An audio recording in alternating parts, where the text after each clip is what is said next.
Keeping Quiet. This poem has been written by Pablo Neruda. In this poem, the poet brings out the importance of quiet introspection. It means इस pome के अंदर कवि हमें बताना चाहता है कि क्वाइट इंट्रोस्पेक्शन यानी कि आत्ममंथन हमारे लिए कितना आवश्यक है। कुछ देर की शांति और उस शांति के दौरान हम सभी एक्टिविटीज़ को, सभी क्रियाओं को अगर बंद कर देते हैं तो उससे हमें अनेकों फ़ायदे होने वाले हैं। तो आगे बढ़ते हैं और देखते हैं कि राइटर क्या कहना चाहते हैं। Now we will count to 12। अब हम 12 तक गिनेंगे। And we will all keep still. और अब हम सारे स्टिल यानी कि ठहर जाएंगे, शांत हो जाएंगे। For once on the face of the earth, इस धरती के चेहरे पर यानी इस दुनिया में। Let's not speak in any language, हम किसी भी भाषा में नहीं बोलेंगे, यानी पूरी तरह शांत हो जाएंगे। हम अपने मुंह से कोई भी शब्द नहीं निकालेंगे, यानी हम चाहे किसी भी राज्य, किसी भी देश में हो, हमें शांति बनाए रखनी है।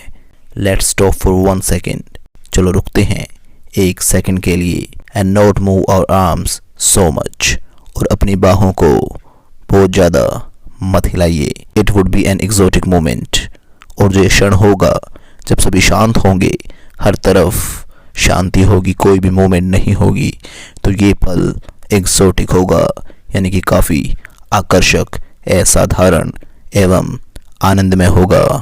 विदाउट रश, यानी कि इसमें कोई जल्दबाजी नहीं होगी, कोई भी भाग दौड़ नहीं होगी। विदाउट इंजन्स, यानी कि बिना मशीनों के, यानी हर एक चीज़ को हम रोक देंगे। ना तो मशीनें होंगी, ना कोई शोर शराबा होगा, और ना ही हम किसी लैंग्वेज में बोलेंगे। We would all be together, और यही वो क्षण होगा जब पूरी दुनिया एक साथ होगी।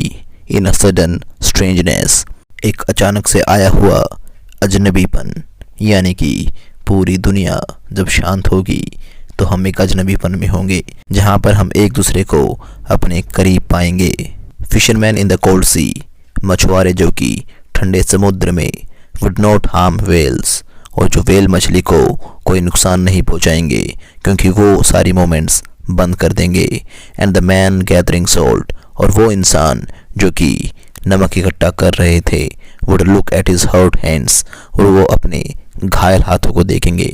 यानी कि दुनिया इतनी व्यस्त है जो लगातार अपने कामों में लगी रहती है, और अगर हम कुछ देर के लिए शांत हो जाते हैं तो हमारा ध्यान उन चीज़ों से हटकर हमारे अन्य चीज़ों पर भी जाएगा। जो लोग नमक इकट्ठा करते जा रहे हैं कि ज़्यादा से ज़्यादा उनको पैसा कमाना है, उसके बाद वो अपने ऊपर भी ध्यान देंगे, और अधिक गैदरिंग को अर्थात इस्तेमाल से ज़्यादा नमक इकट्ठा वो नहीं करेंगे। मछुआरे भी मछलियों को नुकसान पहुंचाना बंद कर देंगे। Those who prepare green Wars, वो इंसान जो कि युद्ध तैयार करते हैं। वॉर्स विद गैस, इतने खतरनाक हथियारों के द्वारा।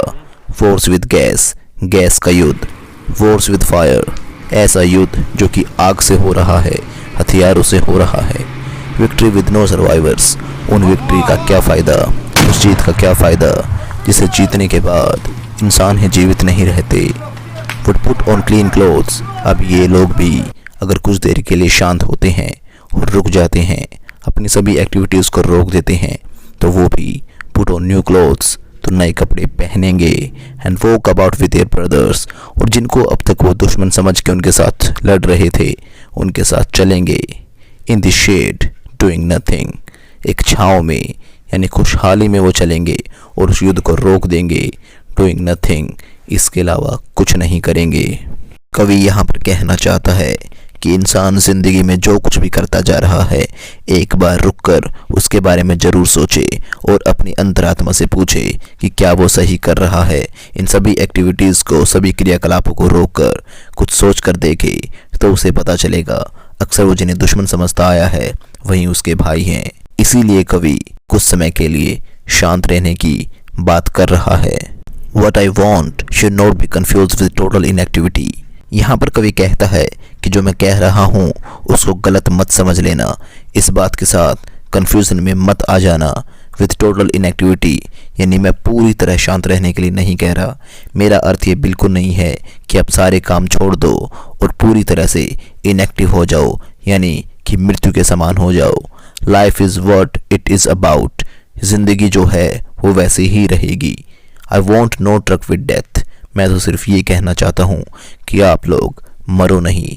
तो यहाँ पर कवि का अर्थ बिल्कुल नहीं है कि आप पूरी तरह से अपने काम, अपने हर एक क्रियाकलाप को रोक दो। यहाँ पर कवि का अर्थ ये है कि कुछ समय के लिए रुकिए, ठहरिए और जो आप कर रहे हो उसको जांचिए कि क्या वो सही है या फिर गलत है।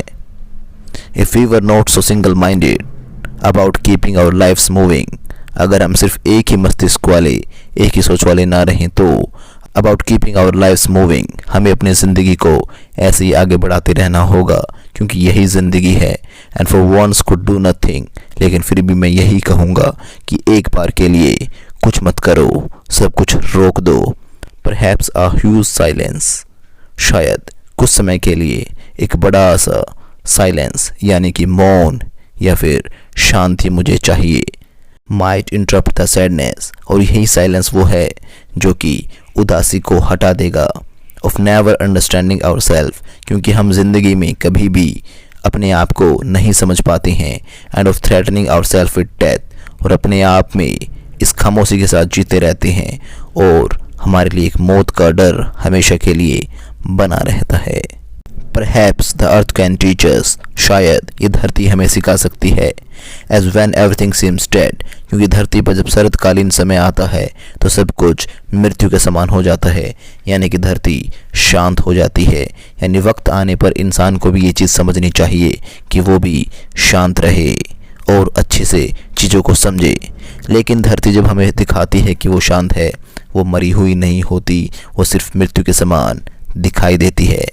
As when everything seems dead and later proves to be alive, और बाद में गर्मियों के वक्त, अन्य मौसम में, वसंत के समय नए पेड़ पौधे, नई कोपले, नई ऋतु, नई वर्षा ये साबित कर देती हैं कि धरती जीवित है। तो इंसान को इस धरती से सीखना चाहिए कि हमें वक्त पर चुप रहना चाहिए, शांत रहना चाहिए। अगर हम शांत रहेंगे तो हमारा जीवन खुशहाल रहेगा और बाद में हम ये साबित कर सकते हैं कि हम जिंदा हैं, अलाइव हैं। Now I will count up to 12, और अब मैं 12 तक गिनूंगा।